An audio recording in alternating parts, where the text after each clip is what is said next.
I'd say, yep. First thing that stands out to me again, and like we've seen with the others or before, is the getting that forward momentum to be a steady increase up until you reach maximum speed. If there's a lot of uh, stops and goes along the way, it'll tend to feel a little too jerky. They do exist on a very subtle level, but for a first spine pass, you never really expect to see any of that. You could introduce that level of subtlety in like a very final polish pass. But to some degree, there is a very minor. Every time your foot pushes on a run, there's a very subtle acceleration, and then a very subtle deceleration before the other foot pushes, and then it pushes again. So you get this like cha cha cha, but it's so minor that you can have a good run without that. Um, so I would say the first step to this would probably be going through doing what we were doing in Christina's shot, where I just grab everything, start to look at that forward momentum curve, and add and remove frames to make it feel correct. Um,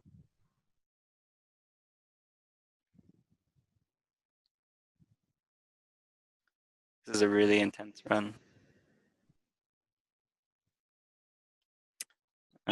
For the foot push off, I actually like how your shot's different in that you kind of doing like a drop and then you go into like the fast run. That's kind of cool. Like, different physicality to it than what we're seeing in the other more traditional ones.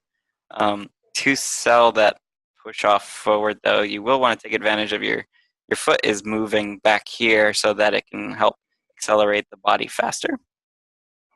But because it picks up right away, um, the primary way you could accelerate fast is now no longer in contact with the ground. It can no longer push. So you're not taking advantage of the foot being back there anymore. So I would probably leave that foot back there until like probably another 2 frames if I could, and then pull it forward just to get a bigger push off. Um, I do see that you're getting that compression extension that we've been talking about. It does feel like it might be happening at the wrong time.